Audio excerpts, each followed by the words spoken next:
The New Mexico prairie stretched endless under a merciless afternoon sun, bleached the color of old bone. Heat shimmered above the short grass flats in wavering bands, distorting the horizon, until earth and sky blurred into one shimmering mirage. A bay mare picked her way along a faint game trail oil lamp, on foot, by a tall Chiricahua Apache warrior, whose deerskin moccasins made no sound against the hardpan. Upon the mare's back sat a white woman, wrists lashed loosely to the saddle horn with braided rawhide, a faded red cotton scarf tied across her mouth as a gag. Her dark calico dress, once modest and neat, was torn at the sleeve, and dust caked the fabric clinging to her back with perspiration. Her chestnut hair, which had been pinned in a proper bun that morning, now hung in tangled strands against her damp neck. To anyone observing from a distance, the scene told a familiar and brutal story of the frontier, victor and spoil captor, and captive. The woman, Miriam Clark, 25 years old, educated bookkeeper from Philadelphia, kept her spine rigid, despite bone-deep exhaustion, her blue eyes scanning the grassland with a mixture of fear and sharp, calculating awareness. The warrior Nayati of the Chiricahua band walked ahead with the leather reins looped over one bronzed muscular forearm, his dark gaze sweeping the ridgelines and dry draws with the practiced vigilance of a man who knew pursuit followed close, and death rode closer still. They approached a hidden creek crossing where a handful of cottonwoods cast brief, blessed shade over a trickle of muddy water. Nayati halted the mare abruptly and glanced back at Miriam. Without speaking, he reached up and loosened the rawhide at her wrists, just enough to allow blood to flow back into her hands. She flexed her fingers, wincing at the sharp pins and needles sensation that flooded her palms. His dark eyes met hers briefly, an instant of contact that held weight, and he spoke in low, careful English, marked by the cadence of his native tongue. "Don't fight me now. They'll be watching from the ridge." Miriam's breath caught in her throat. Before she could form a response, Nayati turned his attention to the eastern ridge. Two men on horseback had crested the rise, rough-looking types in dusty coats and wide-brimmed hats, rifles cradled across their laps, small metal cattle brands glinting on their lapels like badges of allegiance to Bill Kensington's empire. They reined in their mounts, scanning the flats below, with hard, suspicious eyes. Nayati positioned himself deliberately between Miriam and the distant riders, standing calm and unhurried in the open. His posture was relaxed, almost inviting scrutiny. Yet his right hand rested near the bone-handled knife sheathed at his belt. Miriam understood instinctively he was shielding her from their line of fire, presenting himself as the sole target if they chose to shoot. A living shield forged from calculated courage. The riders conferred briefly, one pointing toward the creek with his rifle barrel. Then, apparently satisfied by what they saw, a lone Apache warrior with his human prize, they wheeled their mounts and rode back beyond the ridge, dust devils swirling in their wake. Nayati waited until the dust settled completely before he moved again. He retightened the rawhide at Miriam's wrists, but not cruelly, leaving enough slack for circulation and comfort. He adjusted the scarf gag so it rested more loosely against her lips, then met her gaze again. In that prolonged moment of eye contact across the inches separating them, something unspoken passed between captor and captive, a shared understanding that the deception had held that survival depended on this careful, dangerous charade, and that neither could afford to break character while hostile eyes might still linger on the horizon. Her breathing, which had been shallow and rapid with panic, began to steady. She noticed the way his hand gripped the reins, firm and competent, yet with a gentleness that belied the violence implied by the ropes and gag. His fingers were long, scarred from old injuries, and they handled the leather with the same care one might use with a frightened animal. Nayati turned without another word and resumed walking, leading the mare deeper into the cottonwood draw where shadows offered concealment. Behind them the prairie stretched vast and indifferent, a land that held its secrets beneath the hard blue dome of sky and demanded blood as payment for passage. The deception held. For now. But Miriam could feel the weight of unseen eyes, the pressure of pursuit closing like a noose, and the terrible certainty that the charade could shatter at any moment. 4 days earlier, the rail-spur town of Rock Creek had shimmered in the late August heat, a collection of false-fronted wooden buildings clustered around a single dusty main street. The town owed its existence to cattle and the narrow-gauge railroad spur that carried beef eastward to the markets of Kansas City and beyond.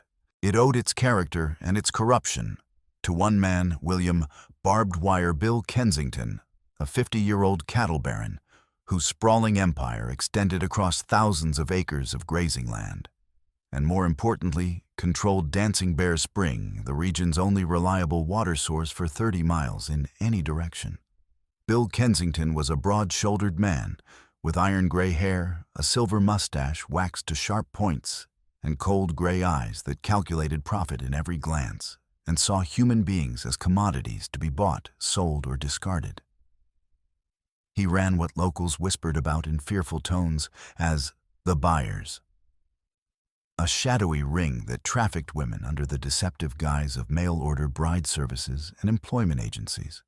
His men placed fraudulent advertisements in eastern newspapers, Philadelphia, Boston, New York, promising respectable employment as governesses, bookkeepers, seamstresses, or offering matrimonial opportunities to honest frontier men seeking wives. The women who responded desperate and trusting found themselves drugged in livery stables, transported in covered freight wagons, and sold to miners, drifters, and isolated homesteaders in remote camps where no law reached and no questions were asked. The profits from this vile trade were staggering, but Bill used them for an even more ambitious purpose, bribing territorial officials, land surveyors, and judges to legitimize his tight hold over Dancing Bear Spring. By controlling the water, he could starve out Apache bands who depended on it for survival and crush struggling homesteaders who challenged his dominance. Water in this arid land was power absolute. Miriam Clark had arrived in Rock Creek 3 days prior, stepping off the afternoon train with a worn leather satchel, a parasol that had seen better days, and a carefully folded letter of employment clutched in her gloved hand. The advertisement had been quite specific. Educated lady bookkeeper wanted for prosperous ranch enterprise. Wages $40 monthly, room and board provided, relocation expenses advanced. Apply in person at Kensington Ranch Office, Rock Creek, New Mexico Territory. After her father's death, the previous winter had left her with crushing debts and no family to support her in Philadelphia. The opportunity had seemed providential. A chance to start fresh in a new land where her education and skill with figures might actually be valued. At the livery stable on the edge of town, she met 2 other young women who had also answered similar advertisements. Lisette Moreau, a 20-year-old French immigrant with pale blonde hair braided down her back and frightened cornflower blue eyes that darted like a trapped bird's, and Octavia Ricci, a 22-year-old Italian woman with olive skin, defiant dark eyes, and a proud tilt to her chin, despite the obvious poverty of her patched dress and worn shoes. All 3 had been told to wait at the stable for transport to the ranch, where they would begin their new positions. Instead, they were served coffee by a stable hand, a gap-toothed man who smirked as he handed them tin cups.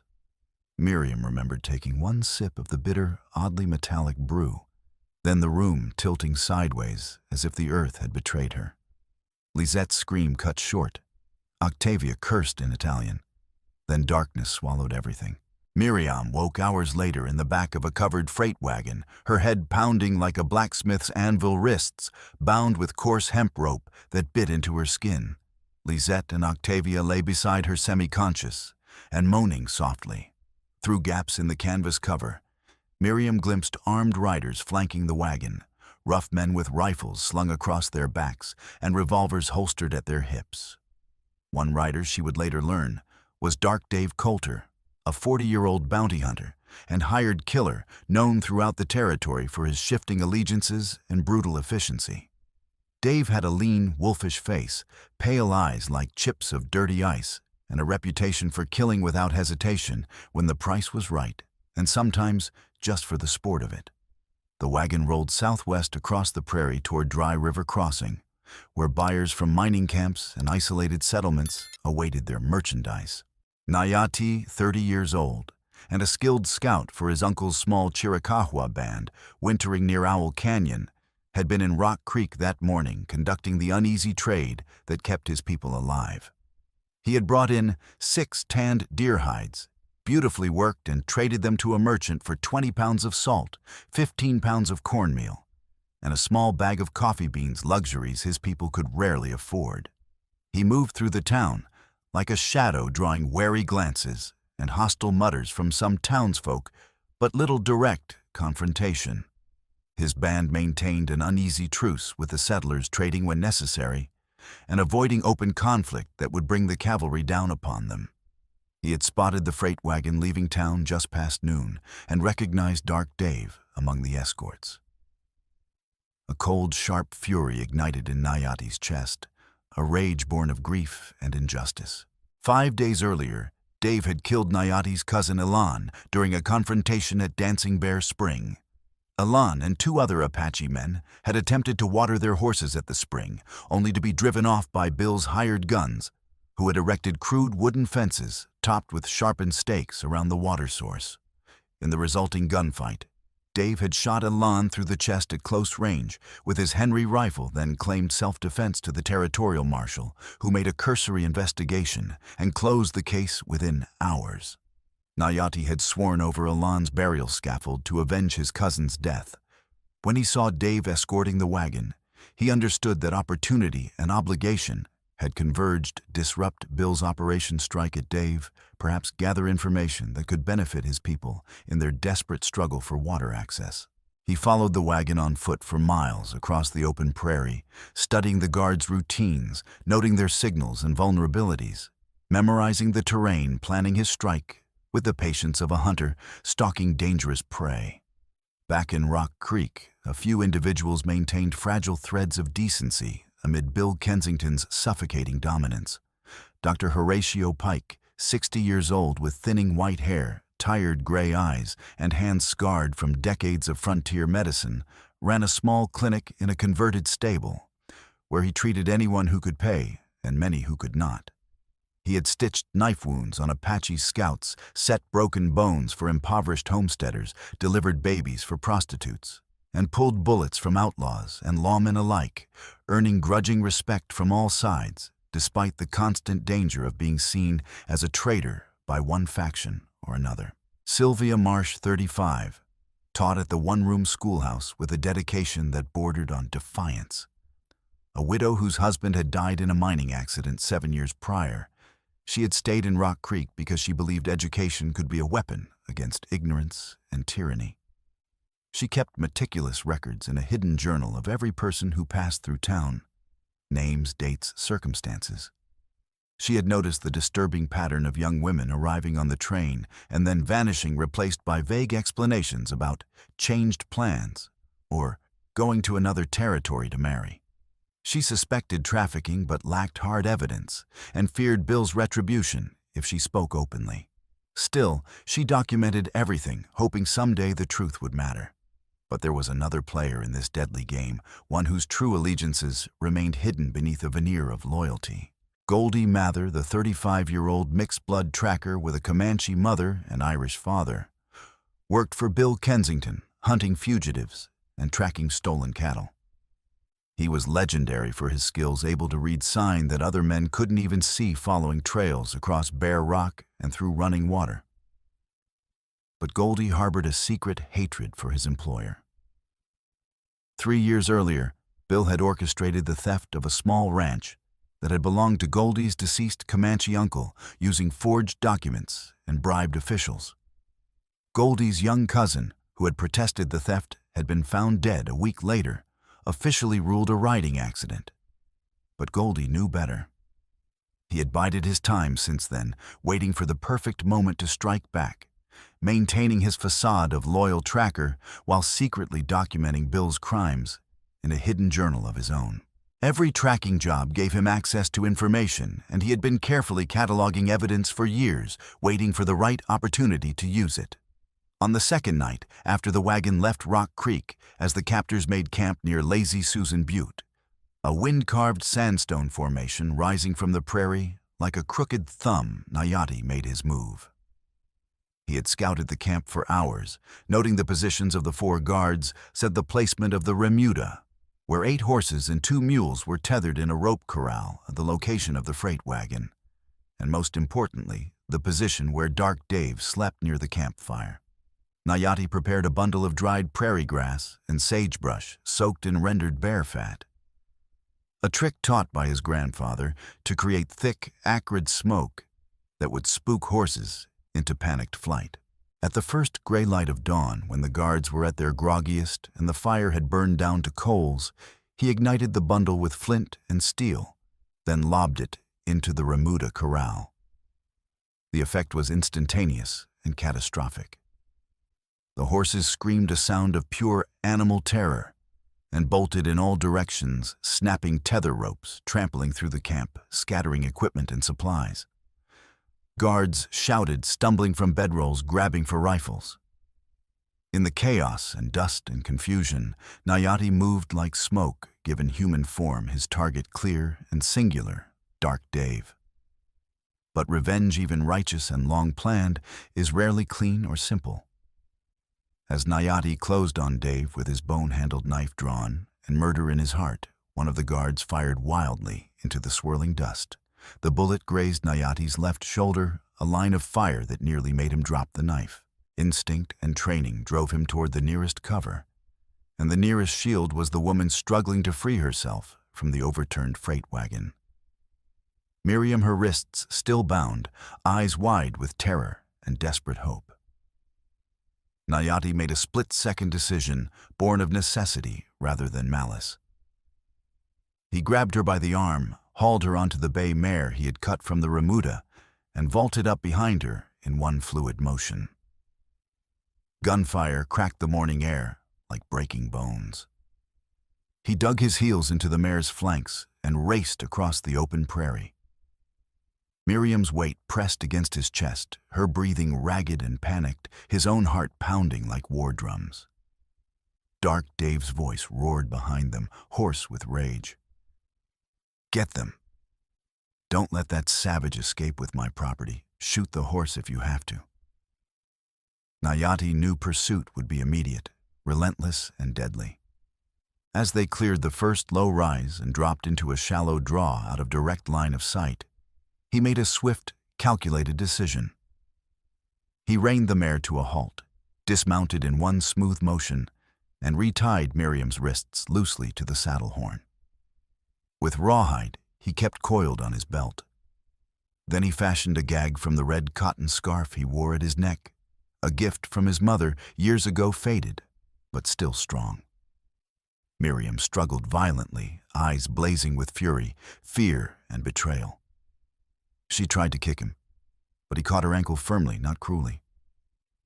He met her gaze and spoke with quiet, urgent intensity. "They will follow. We must act the part of captor and captive, or we both die. Do you understand? Nod, if you understand." After a long, trembling moment, she nodded once. Her struggles ceased, though her eyes still burned with defiance and terror in equal measure. Nayati oil-lamped the mare on foot, adopting the slow, deliberate pace of a warrior, parading his prize, the very image the white men expected to see. It was a calculated risk, built on understanding his enemy's assumptions. Bill's men expected flight and concealment, not audacity and visibility. By moving openly across the prairie, he hoped to confuse them, buy precious time to reach terrain where he held every advantage, the broken country of arroyos and mesas, where he had hunted since boyhood. Behind them, the buyers regrouped with furious efficiency. Dave cursed and screamed orders, calling for Goldie Mather. The tracker arrived within minutes, his face unreadable as he studied the ground. He noted the tracks leading away from camp, the distinctive pattern of Nayati's moccasins, the mare's shod hooves. Something flickered in his eyes, calculation perhaps, or opportunity. He had been waiting 3 years for a chance to strike at Bill's operation. Perhaps this chaos was exactly what he needed. "I'll find them," Goldie said flatly. "Give me 2 men and 2 days." "You have 1 day," Dave snarled. "Bill wants that woman back and that Apache's scalp. Don't disappoint me, Goldie." The tracker nodded, but as he turned away, a small smile touched his lips, one that no one else saw. The game had just become far more interesting. The sun climbed higher, transforming the prairie into a furnace of baked earth and relentless light.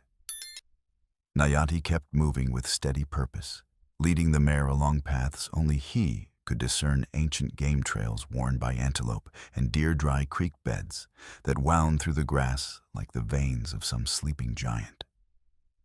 Miriam swayed in the saddle, her wrists chafing despite the relatively loose rawhide, her throat parched beneath the gag sweat trickling down her spine. She studied the man, leading her with intense focus, trying to understand his intent, searching for any weakness she might exploit or any sign of mercy she might appeal to. They reached a shallow ford at Bear Creek as the sun touched the western horizon, painting the sky in shades of copper and blood. Nayati paused on the eastern bank, his gaze scanning the grassland behind them with methodical care. Torches flickered in the gathering dusk, at least 6 riders, possibly more, closing the distance with grim determination. He turned to Miriam and loosened her gag just enough for her to speak, though he kept the rawhide at her wrists secure. "Can you swim?" His voice was low-accented, but his English was clear and precise. Her voice came out hoarse, cracked from thirst and fear.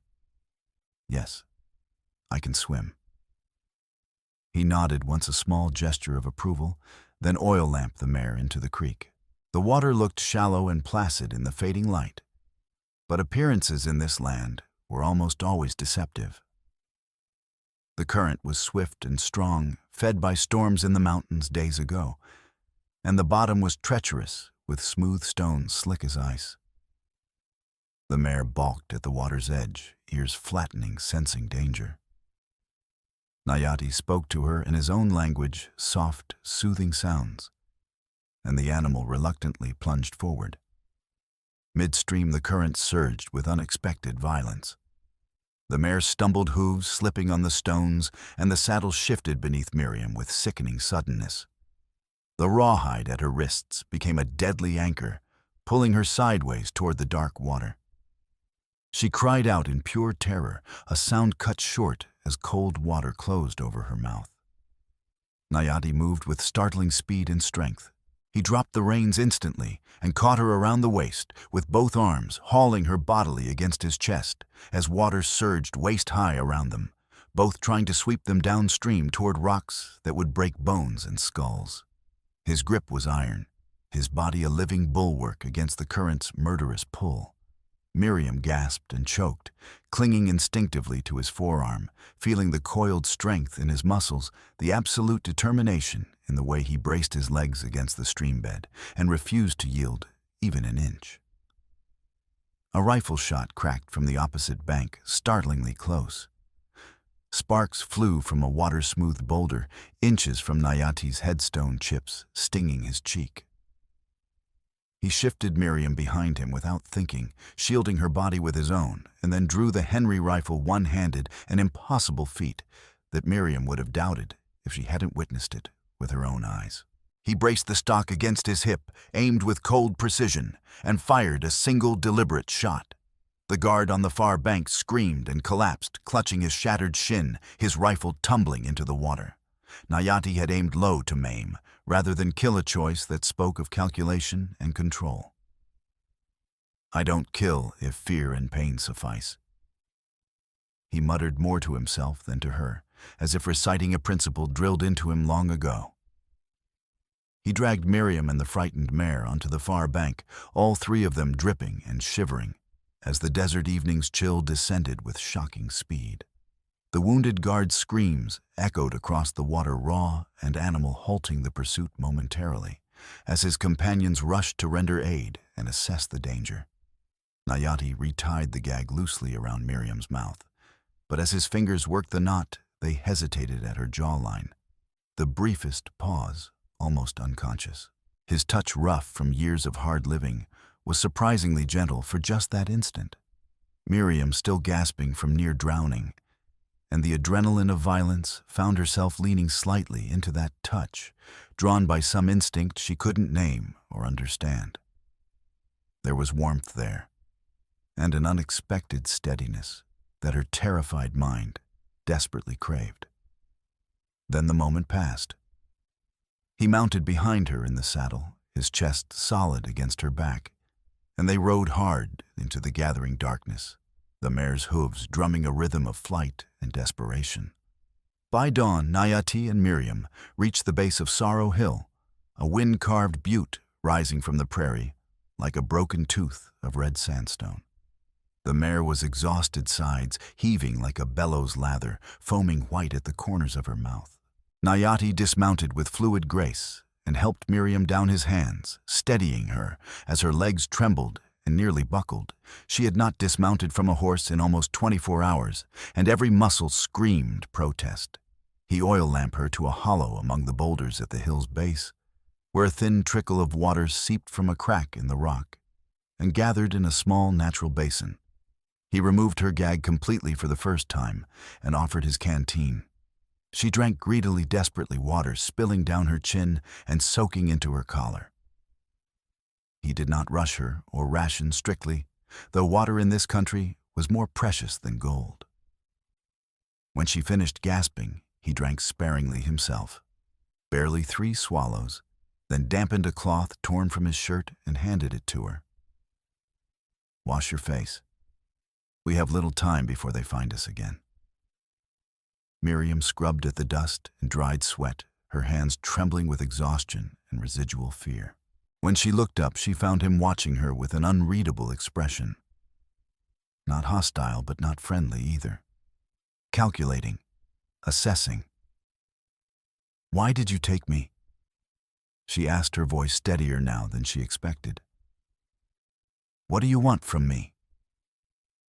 Nayati crouched on his heels, checking the Henry rifle's ammunition with practiced efficiency. "I hunted Dave for my cousin Elan's blood at Dancing Bear Spring. You were the shield in chaos when the fight went wrong. Not my intent, but necessary for escape. And now, what happens now?" He met her gaze directly, his dark eyes revealing nothing. "Now they hunt us both with everything they have. You are no longer merchandise to them. You are a witness, evidence. They will kill you to silence you, not capture, not ransom. Death." The blunt truth struck her like a physical blow, driving the air from her lungs. Miriam had known, on some level, that her captivity had been illegal and dangerous. But she had clung to the desperate hope that she might be ransomed or released, that her education and value as a skilled bookkeeper might protect her. That hope died in the hard, morning light of Nayati's words. She thought suddenly of the ledgers she had glimpsed in the Rock Creek livery office while waiting for transport to the ranch. In her brief moment alone, the stable hand had stepped outside to spit tobacco. She had opened a desk drawer searching for water or handkerchief and found 2 sets of account books. One was marked Kensington Ranch Livestock Accounts in bold script. The other, thinner and bound in plain brown leather, was unmarked. Curiosity and professional instinct had driven her to open it. What she saw had confused her at first, columns of figures, dates spanning 5 years, initials instead of names, cryptic location codes. The numbers were staggering, far beyond what any legitimate ranch could generate from cattle sales alone. $20,000 here, $15,000 there. Payments marked survey approved, marshal silent, land office filed. She had not understood the full implications then, but now, with Nayati's words ringing in her ears and the pieces falling into terrible place, the picture became horrifyingly clear. "It's not just about water," she said slowly, her mind racing. "It's money. Trafficking money. Bill Kensington uses the profits from selling women to bribe territorial officials to buy off surveyors and judges to legitimize his claim to Dancing Bear Spring. The watertight hold is built on blood money. Nayati's eyes narrowed sharply, his full attention suddenly focused on her like a rifle's aim. How do you know this? You are certain. I saw the ledger. Just briefly, but I'm a trained bookkeeper. I've been working with accounts since I was 16. I recognize concealed accounts when I see it. The patterns, the codes, the amounts. If that ledger still exists, it's hard evidence. Real prosecutable evidence. Enough to bring down his entire operation, expose the bribes, break his watertight hold. For the first time since he had taken her, Nayati looked at her not as a burden or a tactical liability, but as something else entirely. You are not just a captive, he said quietly, almost to himself. You are a weapon I did not know I carried. Before Miriam could respond, the sharp crack of a rifle split the morning stillness. Rock dust exploded from the boulder beside her head, stinging her cheek with stone fragments. Nayati moved like lightning, shoving her flat against the ground with one hand while bringing the Henry up with the other, returning fire in 3 rapid, precise shots that forced the attackers to take cover among the boulders 50 yards below. Stay low and don't move. Nayati ordered, his voice calm despite the danger. He reloaded with practiced speed, his movements economical and precise, wasting not a single motion. Miriam pressed herself against the rock, her heart hammering so hard she thought it might burst from her chest. Among the attackers below, Goldie Mather took careful aim, then deliberately fired high, missing Nayati by a full 2 feet. Dave crouched beside him, didn't notice. The tracker was playing a dangerous double game, now appearing to hunt, while actually giving his quarry every chance to escape. He had recognized Nayati's moccasin prints back at the creek and knew exactly who they were dealing with, the Apache scout whose cousin Elan had been murdered. Goldie had witnessed that Killing had seen Dave shoot an unarmed man in cold blood and had been forced to remain silent. Now perhaps there was a chance for justice that served both their interests. Nayati fired again, his bullet striking a boulder directly above Goldie's position, showering the tracker with stone fragments. Goldie cursed loudly for Dave's benefit and pulled back blood from a shallow gash on his forehead, making the performance convincing. The other hired gun with them hesitated suddenly, unwilling to advance into such precise fire. Nayati used the brief pause to pull Miriam to her feet. We move now. Quickly. They scrambled up the backside of the butte, the mare following on a lead rope. At the crest, Nayati paused to scan the prairie. To the east, more riders approached. To the south, broken country offered concealment. That way, he said, pointing. We go to ground. As they descended into the maze of arroyos, Goldie remained behind, ostensibly tracking, but actually buying them time. He studied the ground with exaggerated care, leading Dave and the other man on a circuitous route that added precious minutes to the pursuit. It was a delicate balance, appear competent enough to maintain his cover, but incompetent enough to let the fugitive stay ahead. Dave grew increasingly frustrated. What's wrong with you, Goldie? You losing your touch? The tracker looked up, his expression carefully neutral. Trail's confused. He's doubling back, using rock to hide his sign. Give me time to work it out properly, or we'll lose them entirely. It was a lie, but a plausible one. Dave had no choice but to wait, cursing under his breath, while Goldie continued his slow, methodical tracking, and Nayati and Miriam gained the distance they desperately needed. At midday, they reached a natural overhang, where ancient water had carved a shallow cave from the sandstone. Nayati shared strips of dried venison and pieces of hardtack from his saddlebag, dividing the portions with careful equality. His hand brushed Miriam's as he handed her the food, and she felt a strange warmth at the contact. Not attraction, not yet, but something subtler. a budding sense of partnership forged in shared peril. "You saved my life at the creek," she said quietly, chewing the tough, salty meat. "You could have left me to drown. Thank you." Nayati chewed his own venison thoughtfully. "You did not panic when the water took you. You held on and trusted. That saved us both." Miriam smiled faintly despite everything. "I'm terrified every moment. My hands won't stop shaking." "Good. Fear keeps you sharp and alive." He took a long drink from the canteen, then passed it to her. "We rest 1 hour while the sun is highest. Then we ride for Cinder Bluff Mine. There is a trader there, a man who owes me a favor.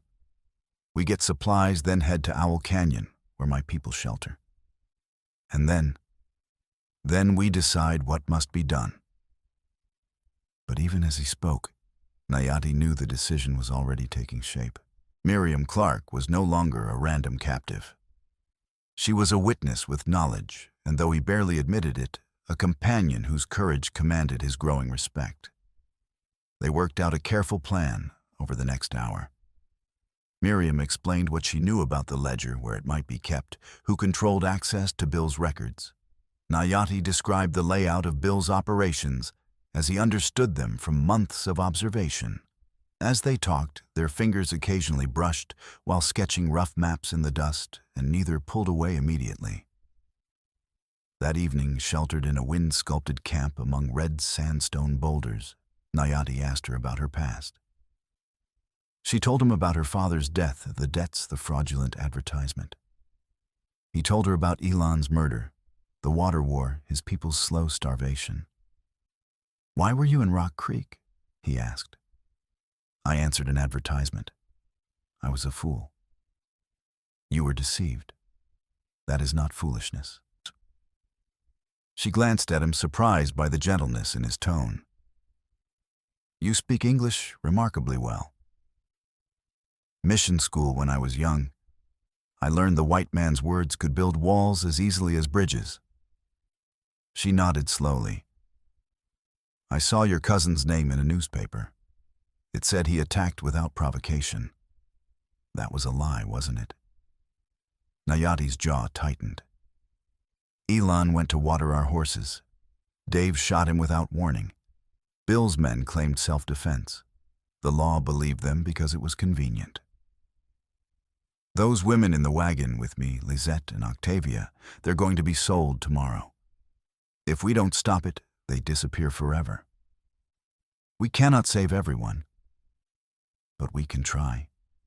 And that ledger, it's being delivered tomorrow at dawn at Whiskey Bend. I heard the guards mention it. If we can get it, we have real evidence. We can destroy Bill's empire, free those women, stop the water theft. All of it." Nayati studied her in the firelight, this woman who should have been broken yet planned rescue operations with fierce determination. "You ask much. I know. But you're not just a warrior. You're a scout, a planner. And I'm not just a captive anymore. I'm your ally."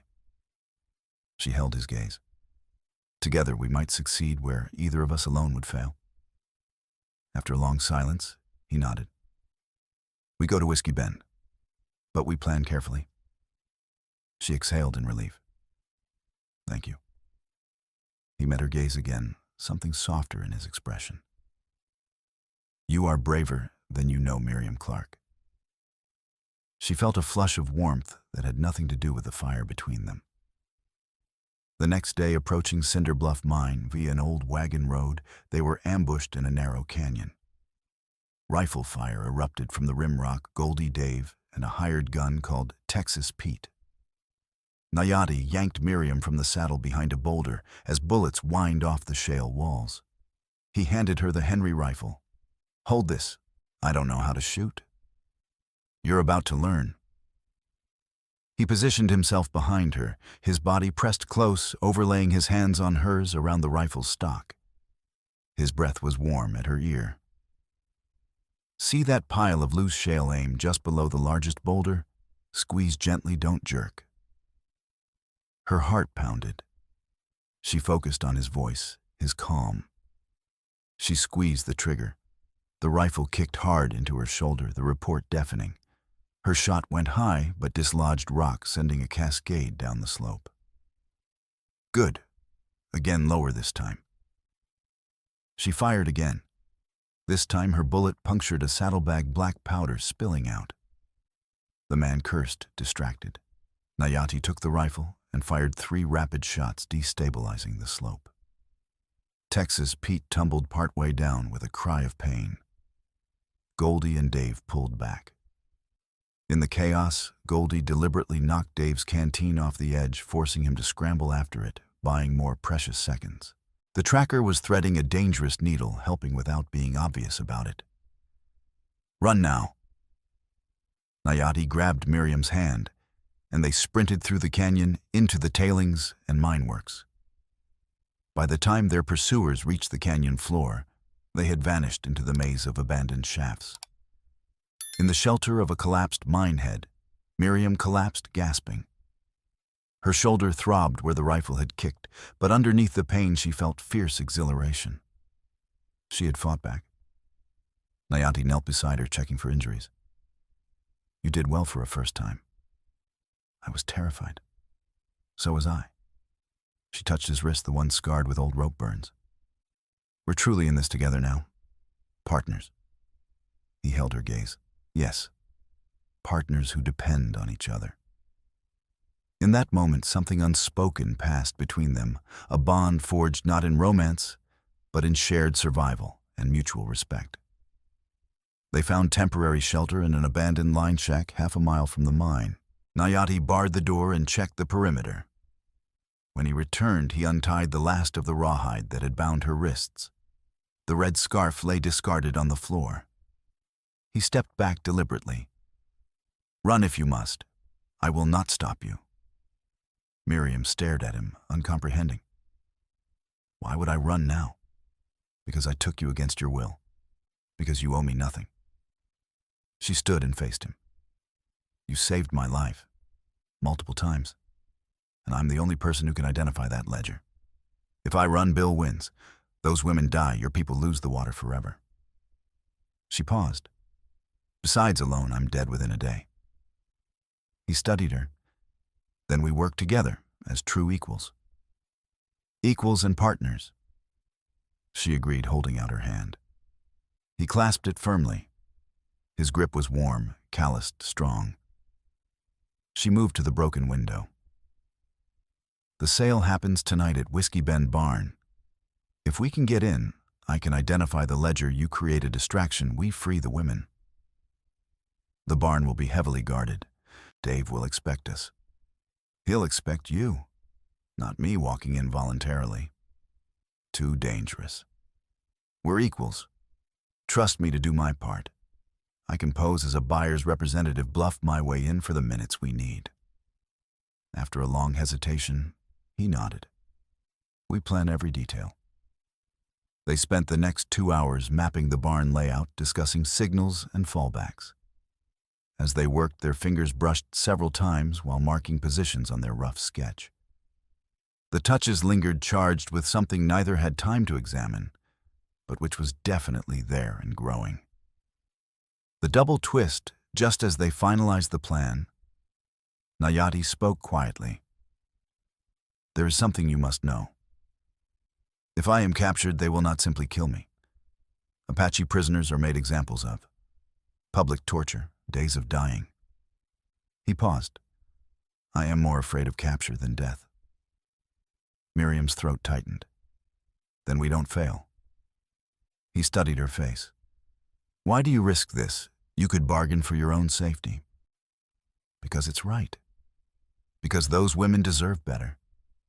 Because you deserve justice for Alan. She paused. And because I've spent my life balancing other people's accounts.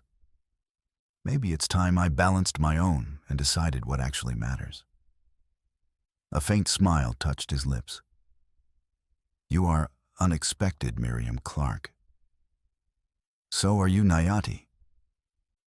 In the silence that followed, the weight of what they were about to attempt settled over them.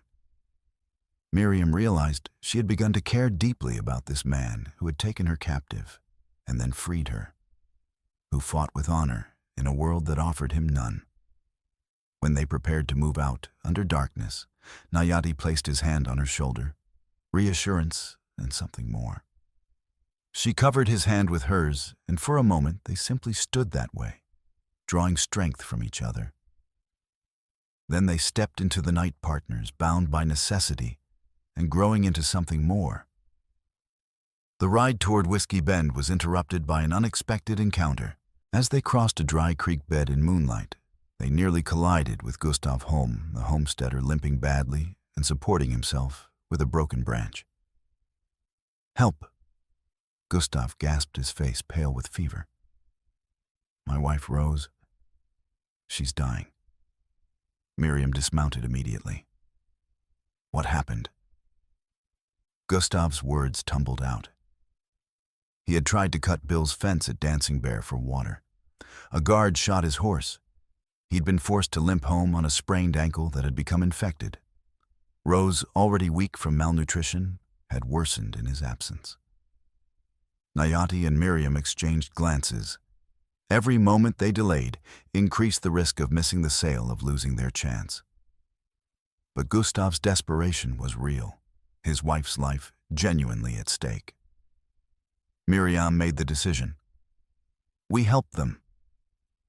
Nayati did not argue. "We cannot become what we fight against." Together, they fashioned a travois from saplings and rope, secured Gustav onto it, and made the agonizing journey to Dr. Pike's clinic in Rock Creek, a detour that took nearly 3 hours. They arrived at Pike's surgery just as false dawn grayed the sky. Pike answered his door with a candle and an old Navy Colt. He took one look at Gustav's infected ankles, swollen to twice its size and streaked with red, and ushered them inside. "Get him on the table. Miss Clark, boil water. You." He pointed at Nayati. "Hold him steady." While Pike worked to drain the infection, a procedure so painful Gustav screamed despite biting a leather strap. Miriam boiled water and tore bandages. Nayati held Gustav's shoulders, speaking quietly to keep him focused. "Rose is at my house." Gustav gasped. "Please, doctor, save her too." "I will. But you're staying here 3 days minimum." Once Gustav was stabilized, Pike turned to them with troubled eyes. "You two shouldn't be here. Bill's men patrol this street." "We don't have a choice," Miriam said. She explained their mission. Pike listened grimly. "Whiskey Bend. The sale's been moved. I heard Bill's foreman talking yesterday. They're using Crane Barn now, 2 miles southeast. Iron reinforced door, twice as many guards. Dave got spooked." Miriam's heart sank. "Then we've lost." "Not necessarily." Pike scribbled an address. "Sylvia Marsh, the school teacher, she's been documenting Bill's operation for 2 years. She knows layouts. Go to her back entrance, knock 3 times, pause, then twice. Tell her I sent you." He retrieved a worn Colt and cartridges. "Take this. You'll need more than 1 rifle." In Pike's backyard, Miriam tended Nayati's hands. He had split his knuckles fashioning the travois. She cleaned them carefully with boiled water, her fingers gentle. "You're not made of iron." "Nor are you." He took the red scarf and wrapped it around his wrist, over the bandage, securing it with a knot. The gesture was practical, yet intimate, a shared token, a reminder of how far they'd come together. Their eyes held for a long moment. Miriam felt something shift between them. Trust, partnership, the beginning of something deeper that neither had the luxury to explore fully, but which was undeniably real. They left Pike's clinic as dawn painted the sky. Time had run out. If they were going to act, it had to be now.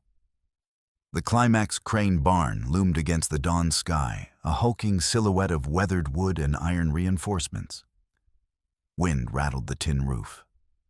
Lamplight glowed through wall cracks, and dark shapes moved inside guards, at least 4, including Dark Dave. Nayati and Miriam approached from the south, using an abandoned hay cart for cover. Inside, they could hear voices, rough laughter, a woman weeping, frightened French. Lisette and Octavia were definitely inside. They had intelligence from Sylvia, 4 guards inside, 2 outside on patrol, and the office loft in the southeast corner where the ledger would be kept in a strongbox under the desk. As Miriam stepped into lamplight near the main door, moving with projected confidence despite her exhaustion, a young guard challenged her. "Who are you? State your business." "Martha Sinclair," Miriam said coolly. "Sent by Mr. Theodore Grant of Silver Bell Mine to inspect the merchandise before purchase." "You weren't informed." The guard frowned uncertainly. Before he could respond, Miriam stumbled forward with calculated distress clutching her ankle. "Please help. My horse threw me a mile back. I've twisted my ankle."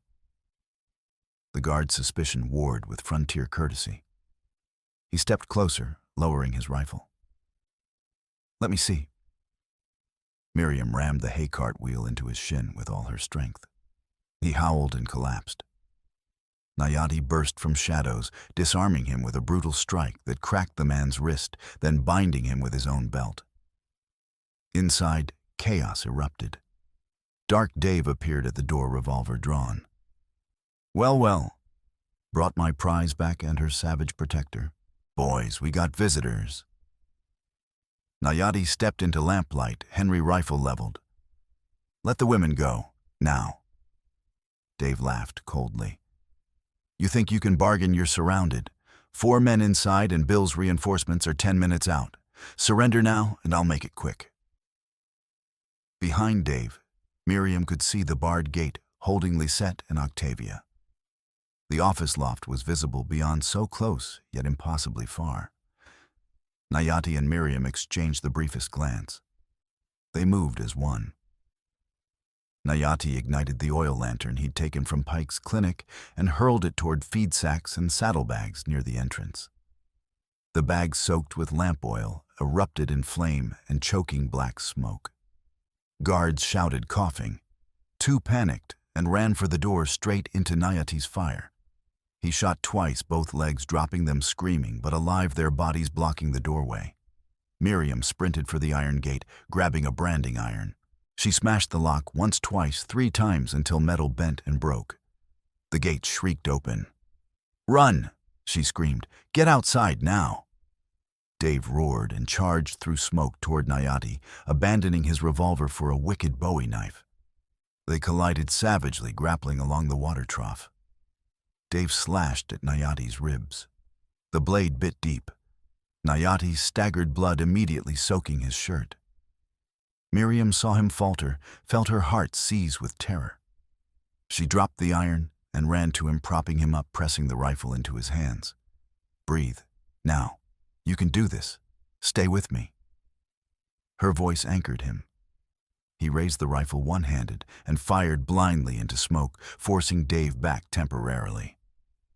Miriam turned and sprinted for the office ladder. She climbed frantically, splinters tearing her palms, and burst into the loft. Papers were strewn everywhere. She rifled through them, her professional eye scanning, until she found it, the unmarked brown leather ledger. She grabbed it, shoved it into her bodice, then scrambled back down. Behind her, Octavia stumbled. A wild shot grazed her arm. She cried out but kept moving, Lisette supporting her.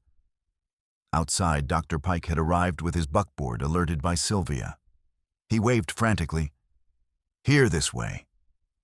They tumbled out the rear door into gray dawn. But Bill's reinforcements had arrived, 6 mounted men, oil lamp by Bill himself, his face purple with rage. "Kill them all," Bill roared. "No witnesses." Nayati, bleeding heavily, positioned himself and Miriam behind hay ricks. They alternated, covering fire he shot while she dragged Octavia toward Pike's wagon. She reloaded while he provided suppressive fire. Bullets splintered the ricks. Dave emerged from the barn, face blackened with soot, contorted with hatred. He signaled Bill, and the cattle baron spurred forward, revolver blazing. But now came the moment that would change everything. From the eastern ridge, a lone rider appeared, Goldie Mather on a paint horse, approaching at a gallop. Dave saw him and shouted, "Goldie, cut them off from the south." Instead, Goldie reined in his horse between Bill's men and the fugitives. He raised his rifle not at Nayati and Miriam, but at Bill Kensington himself. "Drop your weapons," Goldie shouted. "All of you now." Dave stared in shock. "Goldie, what in blazes? I said drop them." The tracker's voice was iron. "Bill Kensington, you murdered my cousin 3 years ago and stole his land. You've destroyed lives for profit. It ends today. I've been documenting your crimes for years, waiting for the right moment. This is it." Bill's face went from purple to white. You've been working against me. Every step of the way, every tracking job gave me access. I know where the bodies are buried literally." Goldie pulled a small journal from his coat. "Names, dates, locations, everything you've done. And this lady here has your ledger. Between us, you're finished." For a moment, time seemed frozen. Then Dave, in desperation, raised his revolver toward Goldie's back. "Behind you!" Miriam screamed. Goldie spun, but he was too slow. Dave's finger tightened on the trigger. Nayati, despite his wound and weakness, raised the Henry rifle with shaking hands and fired. The bullet struck Dave's shoulder, spinning him around. The revolver flew from his hand, but Dave was far from finished. With a roar of rage and pain, he charged at Nayati with his Bowie knife raised for a killing blow. Nayati, too weak to dodge, could only watch death approaching.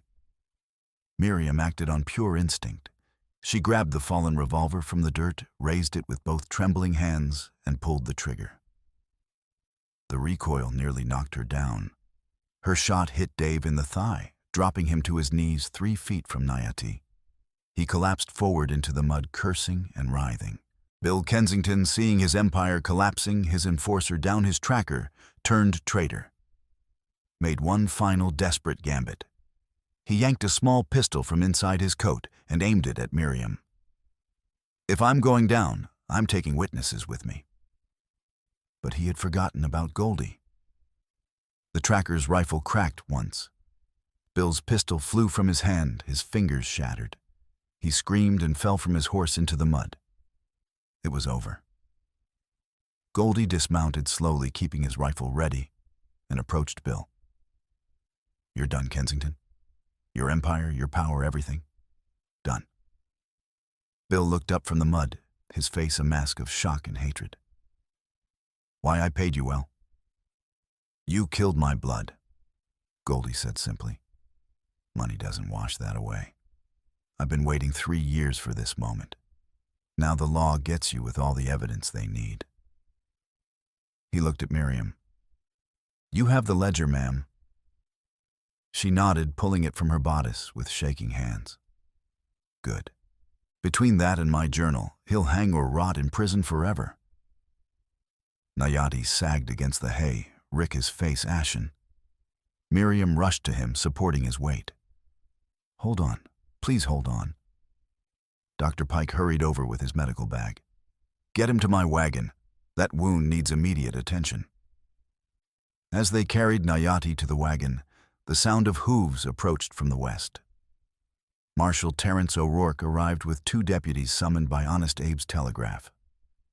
He took in the scene, wounded men smoking barn Bill Kensington in the mud, Goldie with his rifle, and the 2 women being tended by Sylvia Marsh. "Someone want to explain what happened here?" O'Rourke asked. Goldie stepped forward. "Marshal, I'm prepared to make a full statement. And we have ironclad documentary evidence of trafficking, bribery, and murder spanning 5 years. Bill Kensington ran a criminal empire. These people brought it down." O'Rourke looked at Bill with cold satisfaction. "William Kensington, you're under arrest." He turned to his deputies. "Shackle him, and get that other man medical attention before he bleeds out. I want him alive to give sworn word." The battle was over. The empire had fallen. Falling action. The barn continued to smolder as the sun climbed higher. Dark Dave Coulter was taken into custody, his shoulder and thigh wounds treated by Dr. Pike, enough to keep him alive for trial.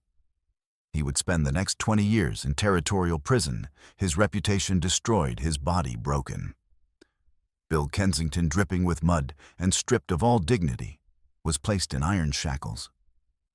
The charges mounted as O'Rourke read them: trafficking, bribery, conspiracy, attempted murder, conspiracy to control the spring of water. His face went gray as the weight of his crimes became inescapable.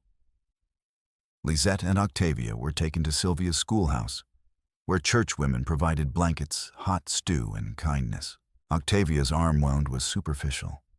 Pike stitched it quickly. Nayati sat on the clinic step as Miriam carefully cleaned the knife wound in his ribs. Her hands were remarkably steady. The wound was deep but clean, missing vital organs by perhaps an inch. "You nearly died," she said quietly. "So did you. Several times. But we didn't. Neither of us." He managed a faint smile. "Together." She bound the wound with clean linen, then drew his serape over both their shoulders against the morning chill. They sat that way, shoulders touching, breathing together, alive against all odds. Marshal O'Rourke examined the ledger, his face darkening with each page. The entries were damning: 5 years of date sums, coded initials, detailed accounts. "This is ironclad evidence," he said. "And combined with Mr. Mather's journal, we can prosecute everyone involved." Goldie handed over his own documentation: 3 years of careful notes detailing Bill's operations, witness accounts, locations of crimes. "I waited for the right moment," he explained. "When the evidence was strong enough and I had allies who could help bring him down. Today was that moment." Dr. Pike approached Nayati and Miriam. "You two accomplished what the law failed to do. That takes courage." Miriam shook her head tiredly. "We did what had to be done. Sometimes that's all you can do." Pike smiled wearily. "Sometimes that's everything." Resolution and final surprise. 2 weeks passed. The prairie continued its slow turn toward autumn. Grasses faded, nights grew cold. Under Marshal O'Rourke's oversight, a temporary agreement was brokered. The Chiricahua Band received interim water access to Dancing Bear Spring, while ownership was litigated in Santa Fe. The fences came down. For the first time in 2 years, Nayati's people could water their horses without fear. Gustav Holm recovered under Pike's care. Rose, treated for fever and malnutrition, regained her strength. Pike hired Gustav as his driver, providing income and dignity. Rose began tending a garden watered from Dancing Bear. Sylvia formed a women's vigilance committee to vet employment advertisements and warn newcomers. Within a month, they had prevented at least 3 more young women from falling into similar traps. Lisette and Octavia chose to remain in Rock Creek. Lisette apprenticed with Sylvia, teaching French. Octavia partnered with Mild Mike to establish a bakery. Both found purpose and community. Goldie Mather was cleared of any wrongdoing and praised for his courage in turning against his corrupt employer. He continued working as a tracker, but now for the marshal's office, helping to root out the last remnants of Bill's criminal network. Bill Kensington stood trial in Santa Fe 3 months later. The evidence was overwhelming. He was sentenced to 20 years hard labor. He died in prison 4 years later, unmourned. Miriam remained in Rock Creek. She had nowhere else to go and no desire to leave. The court appointed her to manage Bill's seized ranch assets, work that used her skills and paid genuine wages. Her competence earned her something rare: professional respect and independence. Nayati divided his time between Owl Canyon and Rock Creek, serving as liaison during water negotiations. He and Miriam saw each other often, their partnership evolving naturally. They worked side by side. She taught him legal contracts and bookkeeping. He taught her to read tracks and recognize plants. Their collaboration was practical, grounded in mutual respect and shared memory. Yet beneath ran currents of deeper feeling. Neither spoke aloud, but both acknowledged in glances and gestures. 2 weeks after Bill's trial concluded, Marshal O'Rourke called a public assembly at the Rock Creek Depot. The town gathered along with Apache representatives. O'Rourke stood on the platform, the ledger in his hands, with Miriam beside him. He opened the ledger to marked pages and read entries aloud, 5 years of trafficking profits laundered into bribes. The crowd listened in horrified silence as the scope of corruption was laid bare. This ledger, O'Rourke concluded, is sworn word of evil defeated by courage. Miss Clark risked her life repeatedly to bring this forward. Without her, justice would have remained blind. And Mr. Mather's courage in turning against his employer at great personal risk made the final victory possible. Further arrests followed based on the evidence surveyor's clerk's agents. The web extended deep, but the prosecutions were swift. Sylvia wept with relief. Pike hoped Rock Creek might become a place where law and decency could flourish. Gustav and Rose whispered prayers of thanksgiving. That evening, Miriam and Nayati walked to Dancing Bear's irrigation ditch. Water hummed through channels flowing to homesteaders and Apaches with approaching equity. Nayati adjusted sluice boards with practiced hands. Miriam offered him the last apple from her saddlebag. He accepted it, then held out his wrist where the red scarf was still tied. "Keep it clean," she said softly, checking the healed scar beneath.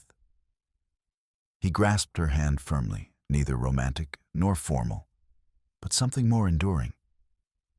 The clasp of equals who had chosen each other through trial, not captor and captive, but partners. They stood as light-faded two people from different worlds who had found common ground in shared values: courage, justice, mercy, and refusal to let evil triumph. Neither spoke of love. The word was too fragile.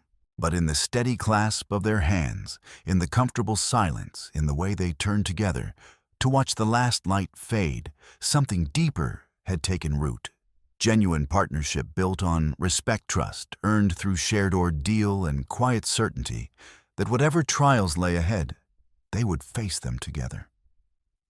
The prairie wind whispered through grass, carrying scents of water and earth and approaching autumn. A coyote called its evening song, and another answered. Miriam smiled faintly.